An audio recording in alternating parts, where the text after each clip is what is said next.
হয়, শৰতৰ আগমনৰ লগে লগে এতিয়া সলনি হৈ পৰিছে মাজুলীৰ আকাশ বতাহ। ঋতুৰ এই পৰিৱৰ্তনত মাজুলীৰ এক সুকীয়া পৰিৱেশে বিৰাজ কৰিছে। প্ৰচণ্ড গ্ৰীষ্মৰ প্ৰৱাহ এতিয়া সলনি হৈছে আৰু এই শৰতৰ আগমনৰ লগে লগে মাজুলীৰ দেখিবলৈ পোৱা গৈছে নদীৰ কাষৰ পৰা উত্তৰেই হওক বা দক্ষিণেই হওক সকলোতে বিশাল অঞ্চলজুৰি সাগৰ সদৃশ কহুৱা ফুলৰ নাচন দেখিবলৈ পোৱা গৈছে। মাজুলী কমলাবাৰী ফেৰীঘাটৰ সমীপৰ এয়া দৃশ্য।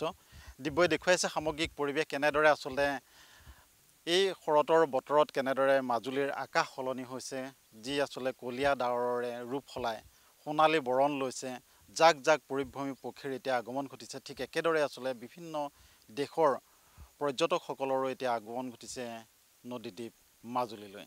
সুন্দৰ পৰিৱেশ, সুৰীয়া বতাহ আৰু বতাহত শৰতৰ মিঠা মিঠা আমেজ। আৰু এনে সময়তে আচলতে মাজুলীত বিভিন্ন উৎসৱ পাৰ্বণ আৰম্ভ হ'ব। কিছুদিনৰ পিছতে আহিব শাৰদীয় উৎসৱ, বিশেষকৈ ৰাস পাল নামৰ আখৰাত সমগ্ৰ মাজুলীবাসীয়ে ব্যস্ত হৈ পৰিব। পৰ্যটকৰ বাবে অতি আকৰ্ষণীয় ঠাই হিচাপে পৰিগণিত হোৱা নদীদ্বীপ মাজুলীৰ এয়া এক প্ৰাকৃতিক পৰিৱেশ। মই তোমাৰ ওচৰলৈ আহিছোঁ। শৰতৰ আগমনৰ লগে লগে আচলতে খুব এক সুন্দৰ পৰিৱেশে বিৰাজ কৰে, মানুহৰ মন প্ৰাণ জোৰাই তোলে। গ্ৰীষ্মৰ সেই প্ৰভাৱৰ পিছত শৰতৰ এই যি আচলতে পৰিৱৰ্তন আহি পৰিছে, কি ক'বা, কেনে লাগে? হয়, শৰতৰ আগমনৰ লগে লগে মাজুলীৰ আকাশ বতাহ সকলো সলনি হ'বলৈ ধৰিছে।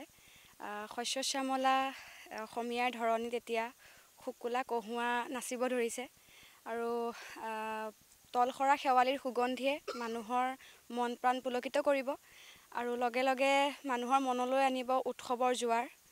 যিহেতু মাজুলী ৰাস মহোৎসৱৰ বাবেই যিহেতু চিৰপ্ৰসিদ্ধ আৰু লগতে অসমৰ লগতে ভাৰতবৰ্ষত দুৰ্গোৎসৱৰ মানুহৰ মনলৈ উৎসাহ আনিব।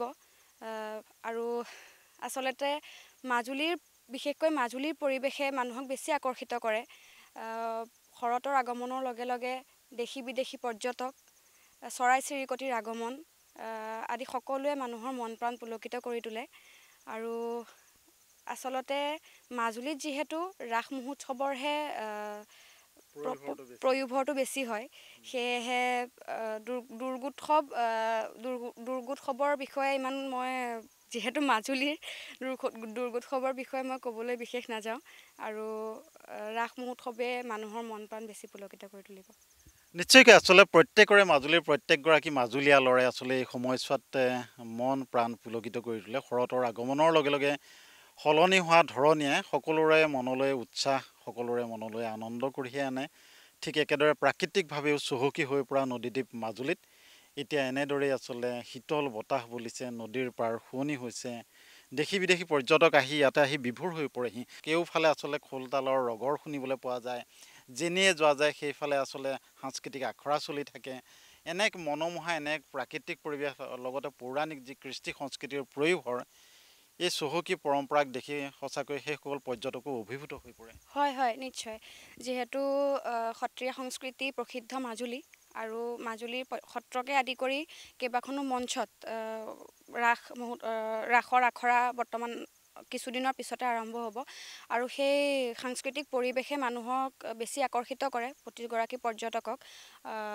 সেয়াই অতি এক মনোমোহা পৰিৱেশ হয়। নিশ্চয়, খুব এক সুন্দৰ আচলতে সুন্দৰ এক বাতাবৰণে বিৰাজ কৰিছে মাজুলীত আৰু মাজুলীৰ লগতে সমগ্ৰ উত্তৰ পূৰ্বাঞ্চললৈ শৰতে কঢ়িয়াই আনিছে অনাবিল আনন্দ। এনে গ্ৰীষ্মৰ আচলতে যি গ্ৰীষ্মৰ প্ৰভাৱৰ বাবে ভাৰতবৰ্ষৰ বিভিন্ন স্থানত যি এক অপ্ৰাকৃতিক ঘটনা সংঘটিত হৈছে, তাৰ পৰিৱৰ্তে এই শৰতৰ আগমনত নদীদ্বীপ মাজুলীয়ে প্ৰাণ পাই উঠিছে।